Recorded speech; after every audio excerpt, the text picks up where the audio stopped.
बिहार विधानसभा चुनाव इसी साल 2025 अक्टूबर या नवंबर में होने हैं। सभी पार्टियां अपनी तरफ से पुरजोर कोशिशों में जुटी हैं, लेकिन इस बिहार चुनाव में इस बार सबकी निगाहें प्रशांत किशोर पर भी टिकी हैं। प्रशांत किशोर एक जाना माना नाम है। हालांकि अब तक उन्होंने कोई चुनाव नहीं लड़ा, किसी पार्टी का हिस्सा वो नहीं रहे, लेकिन पार्टी के लिए काम जरूर किया है। उन्होंने टीएमसी के लिए भी काम किया, बीजेपी के लिए भी काम किया और कांग्रेस के लिए भी। वो रणनीति तैयार करते थे और कहा उनके लिए जाता है कि उनको राजनीति की बहुत समझ है। वो जिस भी पार्टी की स्ट्रैटेजी तैयार करते थे उस पार्टी की जीत होती थी। इस बार बिहार विधानसभा चुनाव में वो खुद मैदान में उतरे हैं।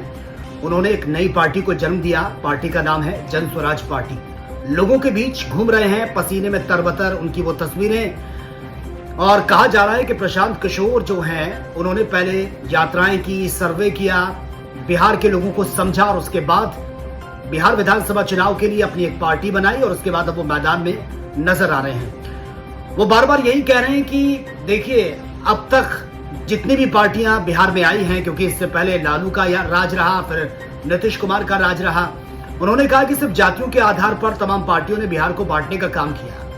बिहार के बारे में किसी ने नहीं सोचा, उद्योग यहाँ पर नहीं लगे, बड़े बड़े जो इंस्टीट्यूट्स हैं वो तमाम राज्यों में हैं। बिहार के बच्चों को बाहर जाना पड़ता है एक अच्छे स्टडी करने के लिए, अच्छे कोचिंग सेंटर यहाँ पर नहीं हैं। साथ ही उन्होंने कहा कि उद्योग नहीं है, इसलिए बिहार के जो अधिकांश लोग हैं वो बाहर जाते हैं मजदूरी करने के लिए, मेहनत मजदूरी करते हैं। यानी कि कुल मिलाकर ये है कि सिर्फ और सिर्फ जातियों के आधार पर बिहार को बांटा है। कोई विकास के काम बिहार में नहीं हुए और कुछ अगर जो काम हुए भी हैं तो वो जिस गति से होने चाहिए तो उस गति से नहीं हुए हैं। इस बार उन्होंने कहा कि जन स्वराज पर भरोसा करिए।